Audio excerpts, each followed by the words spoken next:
Right, so Steve and Sam, and we are hopefully going to look at some things to do with the volunteer epic, if I can find the right. Here we go. Yeah. So this is our site that we use to manage all of the different things. But so what we've done with Rachel is we've got here. This is a series of sort of just mocked up, roughly, not using graphical editing tools. Yeah. Of what the volunteer thing would look like. So the way that Rachel had been talking about it was, quite similar to our existing site, which lists organisations and these different things potentially with a map. But so this would be a list of volunteer opportunities listed out of that, and potential to add more. And then if you clicked through on the individual volunteer opportunity, So this one is also this is for the individual organisations, their own page that has their details. They would also have a button here that allow, this is the kind of their home page. So if Harrow Community Transport wanted to create a volunteer opportunity, they do so from there. And they don't need access to us; they can just do it. No, they can just do all that. Well, that was as long as they've been the way it's set up, as long as they've been approved and validated as the organiser of that organisation. Okay, so they have to register as organisations. Then they can register their own opportunities. Exactly. Superb. Yeah. Brilliant. Well done. Yeah, and so this would be much simpler than we've got now. Yeah. Much simpler. Yeah. And Okay. so, this then, if you click through on individual opportunity, you get more information. Yeah. People could add their own contact details, but there'd be a link to the organisation, and the organisation page itself, has some contact information. And then we've got, the ability to edit, the details associated with them. So how would a volunteer get access to that? Right. Would they not? Well, they would. Well, the volunteer would have access to this list. But so basically, and actually, we've got. Let me show you. So what we've done, if I can access this now, is so based on those prototypes, we've people have been mocking up kind of sort of rough and ready. So this is not our main site. This is like those are not harrowcn.uk. This is a staging site where we've got things in prep. So this is still superficially the same. We've got our organisations. So you can look, for example, let's see all of the education-related non-profits and charities in the borough, and you've got our list and so on. But so what we've added here is like another tab. Yeah. So this is visible. I happen to be logged in here as an organisation admin, but it's visible to everybody. But there's also at the moment we just have a volunteers tab, and so I've added a couple of random volunteers. So obviously at the moment we haven't got very much in there. So the volunteer. Get access to this and then see what opportunities. Yeah, they would see the list of opportunities. And would the people with the opportunities see the volunteers? Superficially, no, but we do have that as down the line something to add. So we kind of started with we as we discussed, we did the kind of. I've got the list of different bits and pieces. So. We've got our volunteer list of stories. So we've started with the ability one for the organisation to create opportunities. Say we've got some opportunities, and for the public to be able to view that list. Then we've got in the order add the map, make it all look nice and pretty. Then what was that? We've got other features here which are like which are I don't know.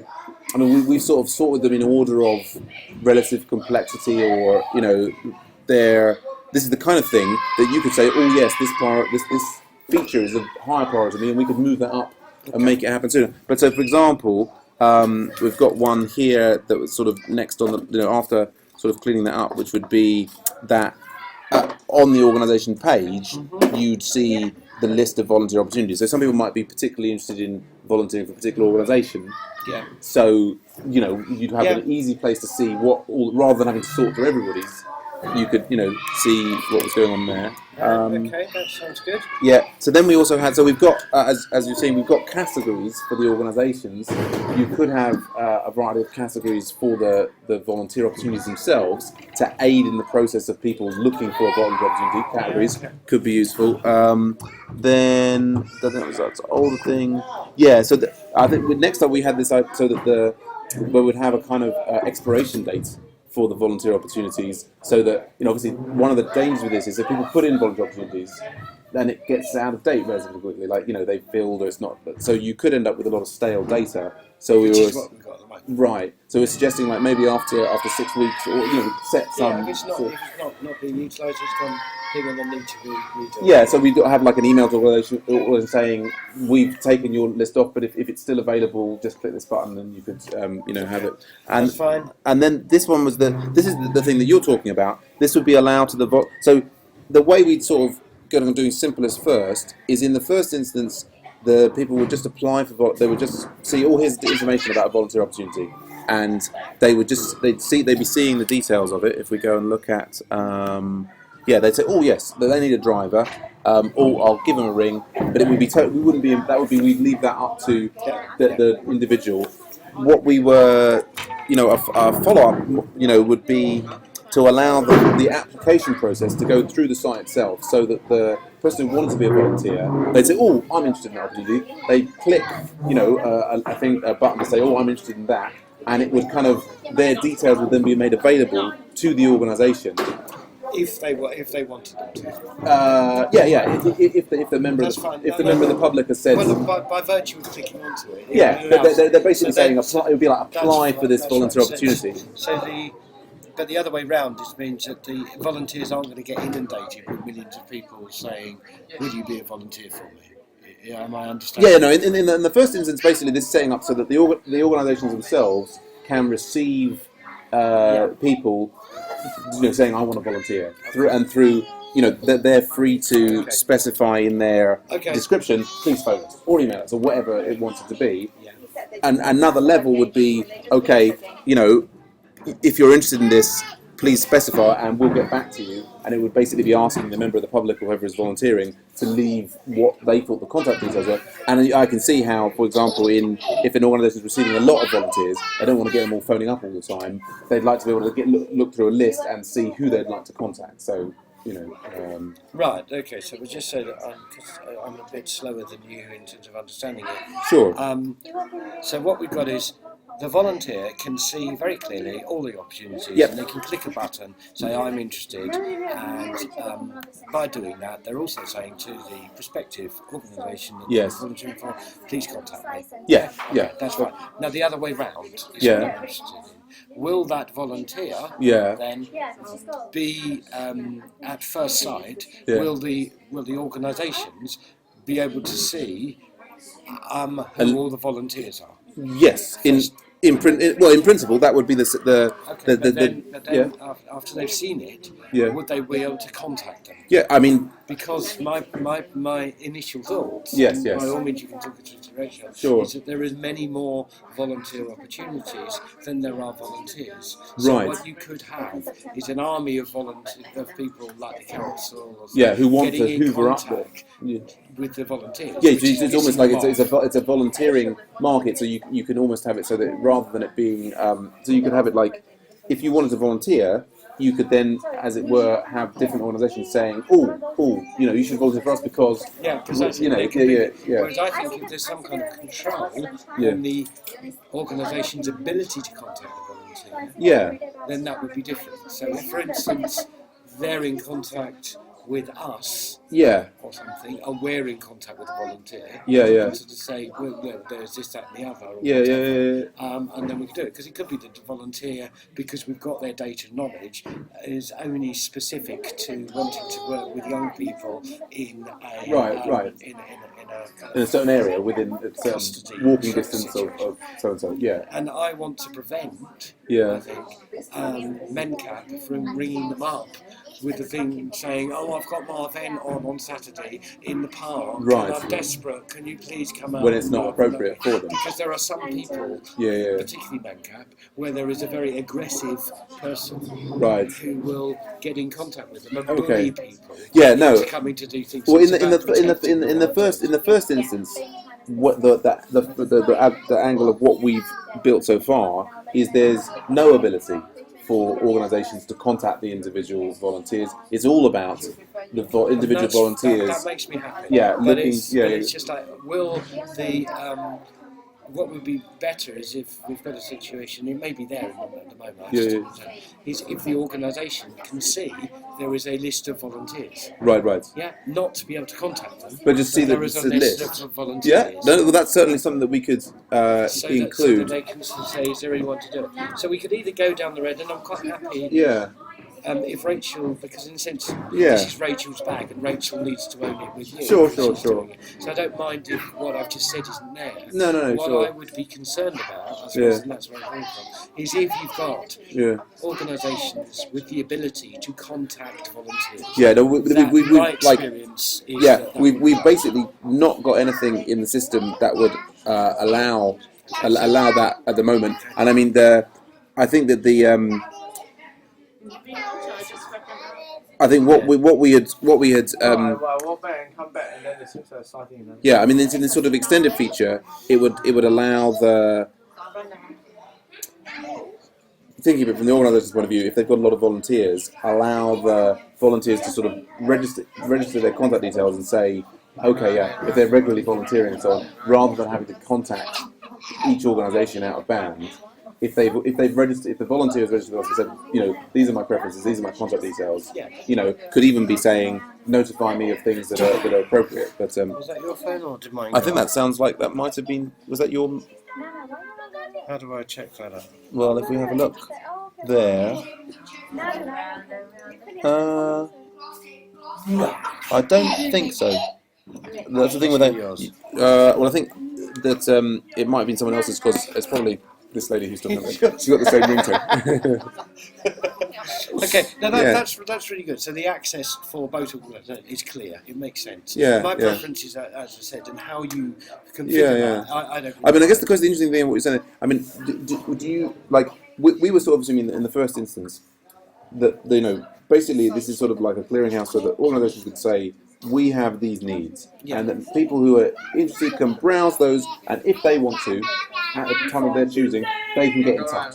That's fine. Volunteers getting in contact with them, no problem. No problem. It's the other way around. Right. Yeah. And so so there's no. I mean, I think we would probably leave. Even approaching that is something we would leave until much later. Fine. All right. But are you? Are you interested in somehow collecting information about volunteers? I am, so that I can fit in with the high impact volunteering thing. Right, because that's what we don't have in the system as it stands, is we don't have any, we're not taking any, we wouldn't take any record of the people, basically because it's out of band, so we're basically leaving it in the hands of the organisation to specify what's the mechanism to get in touch. The volunteers will then get in touch with them through that mechanism, and that's completely. So we wouldn't be tracking that. Well, that in order for it to work in conjunction with the high impact volunteering thing, there needs to be a method by which we can understand why. Now, it could be that we could go at it and say, look, the council, because we're working with the council and all the other things, we've got this new scheme. But in order for it to work, we need to actually work out what it is that you're interested in doing and why you're interested in doing it. They're the two fundamental questions. Sure. And in order to help that, so we can match opportunities to what you want to do and why. Hello, everybody. And your skill level. Right. Then we can't match without that information. No. It's about having some means by which we can actually link into the volunteer skill set. Right, as it sounds like, if at some point in the future there was the ability for the potential volunteer to say, this is my skill set, this is my information, and register that in the site, and have that available to us sort of internally, not necessarily to like immediately make that explicit available to all the organisations, but just to have that information, and then and then also for example, for if that individual saying, oh yes, I like the look of this and this opportunity with these organisations, you know, we basically having that and having like that aggregate data of what sort of person is applying for what sort of volunteer opportunity. That would be really helpful for the reporting later on. So it's some means of capturing. No, we can't do it until we launch the high impact volunteering. If there's a facility within the system for us to be able to record why volunteers are doing it.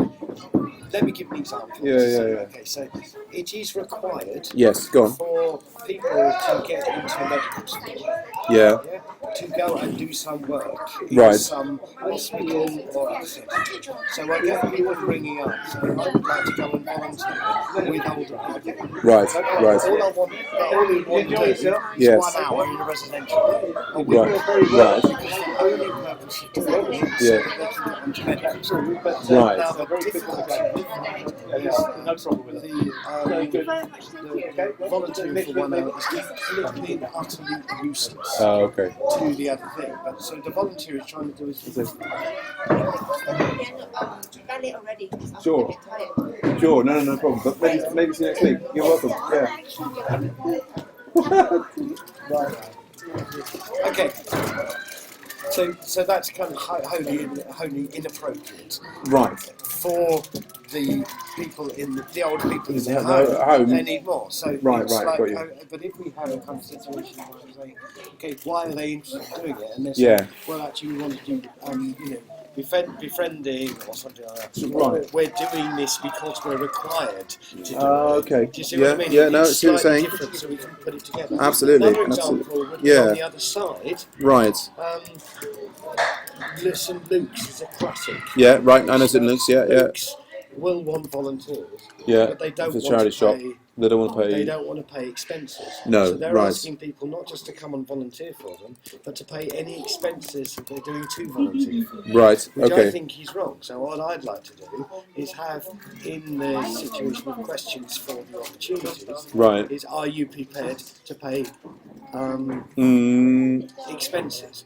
Interesting. And you'll find many of them won't. Mm-hmm. But that will have a bearing on the who's volunteers' willingness to do. Because if you're a volunteer and you're going to get your expenses or you're not, then you know which one you're going to go for. Absolutely. Do you see what I mean? Yeah. So I think that's an important question too. Sure. So it's about having that level of kind of thing, and that's quite an important one. In terms Well, of that's what I mean. So I've added a sort of a story about tracking that information, and I think even a simple thing would be that we could have it so that people could just be clicking to say, we could allow them even before, like as a simple thing would be like, say that you're interested in this thing, and you could pop up a box and say, oh, by the way, just tell us why you're interested in that one. Yeah, so we and could make sure that they know that the volunteer will be seeing all of this information. Right. And so the volunteer will make their choice as to whether they volunteer. But so that's one of the interesting things. So at the moment, if we look at go on, if we could make it more general. Sure. So in terms of if, for instance, we had within the opportunities page, okay, what support is available for the volunteer? Right. Because I think in many situations, there is zilch support. Sure. Because all I want to do is so let's take this MenCap guy. Yeah, Asperger's syndrome goes out, bullies people into going collecting outside supermarkets. Right. Which is relatively short. It's a bit difficult, but brilliant as a fundraiser for MenCap, superb. But he's bullying. And what that means is sometimes it's wholly inappropriate. So you've got someone with a mental health difficulty. Along comes Mr. Asperger's, bullies them into doing it. The next thing you know, you think about the consequences later on, that they could get into a really difficult situation where they never want to go and do volunteering. Again, it affects their whole thing. So it's about what level of support. So now, if we had on that opportunities page, please list the support that is available for the volunteers. And include within that, and are you prepared to pay volunteer expenses? Right. And then make sure that they know that the volunteer will be looking at that, so that the volunteer can make their choice as to who they want to go and volunteer for. So that really improves the market to actually start providing for better things, and then I can go on with my capacity building to actually say this is how you can support your volunteers. Sure. That makes perfect sense. They don't do it at the moment. No, none of them. Well, so that's one of the things. So, like, if we look at this, this is the at the moment, this is the kind of edit page for the person creating the volunteer opportunity. So at the moment, we went with the sort of the simplest thing of like you specify a title and a description. Now we could have certain required things like as you're saying, like these things like what support is available for volunteer? Are you willing to provide expenses? Check boxes and so on. We could also have, for example, we could have a default text in the description would say these are the things that, rather than requiring people to add that thing or making it, because the more complex the form is, so you could have that like pretext saying we suggest that you include this information, so on and so on. But yeah, they'll be aware that. Oh, go on. Just so I'm clear, I think that I know that you want to keep it simple, and that's fine. So I don't want it to come across as that it's a requirement to be on the system for you to provide this something. No. All I want is something that says, could you please indicate what level of support you can provide for the volunteer, right? And do you pay expenses, and at what level? Yeah. Finished. Then it's up to the volunteer to organisation to put it up in their own way, in their own words, what they can do, so that then the volunteer can see. It sets up a market. And then we can have people competing for their volunteers. So instead of the other way around, so it gives the volunteer power. Yes, indeed. Because there's a lot of exploitation of volunteers. Right. And it also means that it's people from the council. Yes. No, and so I'm putting this in there. So he suggests that orgs should specify. So let's even just get that list down. Yeah. So it was should specify should be encouraged. Level? Yeah. Let me. Oh, sorry. I'll just be encouraged. Should be asked to specify what level of support, if any. Yeah. If any, what level of support, if any, the organisation is providing the volunteer? Yeah. Okay. Yeah, that's number one. Is there a direct contact person for that volunteer? Yeah.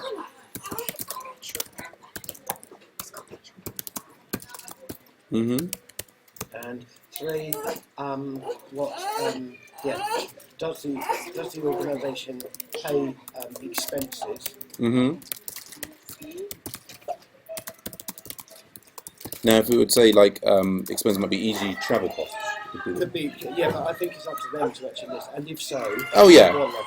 E.g. travel. No, and food.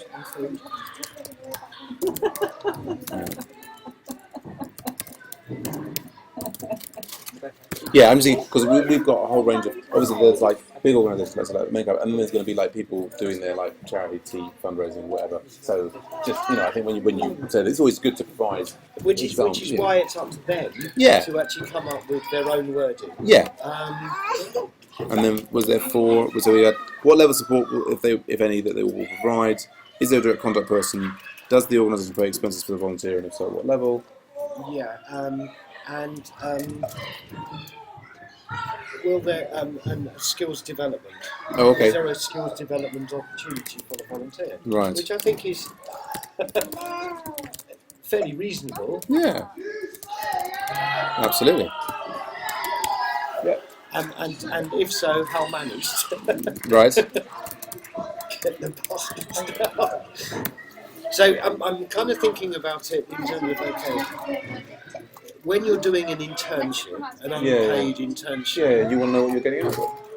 Precisely. So I'm using that as a model. But the internship, it does require you to provide learning opportunities, means by which you can achieve those outcomes over a period of time, rather than just basic exploitation, where somebody comes and says, I would love to do some volunteering because in 6 months I want to go and get a job, but the employer is not even thinking that, right? Because all they're thinking is free time. Free labour.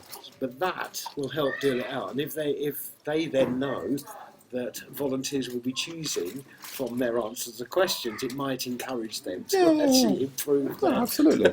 That's what I'm trying to achieve. Sure. And then I think that should cover the main things because, the other part is, it's later on the skill set. So not within the questions but more the skill set. Why are you doing it? Yeah, okay. But this is for the volunteer. Yeah, so that was I've done a different story here. So tracking who is so So I put particularly the skill set of the volunteer. Oh, can I have a word with you before you go? Yeah. There is some paid opportunities for you on video. Yes, sounds cool. Okay, for my company. Yeah. Yeah. Okay. But we can talk. Yeah. Or we can do it by email or phone. Yeah, I'll try by phone. Okay, I need you to put in your phone before you go today, because I've changed my phone, so I've lost all numbers. Okay, that's good.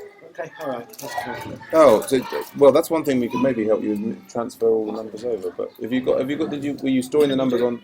How can we do that? Ah, well, should we let all finish this up and we'll have a look at it. But I think that was the last thing. Was you saying that I've just added to this one here, which is like tracking who is volunteering for what and why, and you're particularly interested in the skill set of the volunteer and also how long, because how long they want to volunteer. Yes, because to avoid that scenario where I'll come along and do an hour a week for 6 weeks just so I can get into medical school. Right. Yeah. Right. I mean, if they do that, then that's perfectly fine. But then it's up to then that gives a situation where the people that are accepting the volunteers know what they're accepting. So what they're really looking at is work experience, not a volunteer, which is different. So again, that encourages the volunteer to step up. Yes, indeed. Involve the avoidance between time what we offered and what is needed by the organisation. CF medical students volunteering for course requirements not matching needs of elderly people. Okay, yeah. Okay, now the last thing is that on an organisational basis, I think that we need to have some kind of guide accessible on the site in terms of, okay, what can you do as an organisation to improve the way that you're dealing with volunteers? Right. And obviously because we're in danger of pissing a lot of people off, right. It needs to be a kind of light suggestion of a series of points. Right. We think that this would be of great help for you to do it, and then I can use that as a basis for going in and do capacity development. Right. So a series of light points about how to best. I guess it's like how to best. How to best attract volunteers and how to best how to best utilise. Yeah. Oh yes. About how to best utilise. Are you? Yeah, my phone now. Can you switch it on? I think we're going to say like is how to best how to ensure the best for both sides in the volunteering equation. Yeah, but it's more about.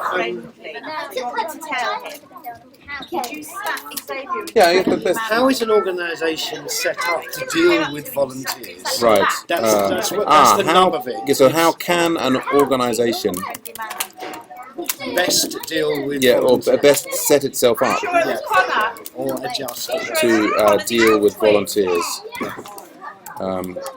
So it's best practice for a win-win. Yeah, best practice. Yeah, best practice for volunteers. You happy? You need to thank this man here, Mr. Sack. You're welcome. You're welcome. He helped me work out how to do it. Okay, so I think we're done then. I think we're done. Nice one. Okay, now we don't need to meet. That's fine. Yeah. But just so long as we're clear. Yeah. I know that. I mean, I'm making a contribution towards the overall cost of it. Yeah. But you're working to. Okay. Slide it. There you go. Hello.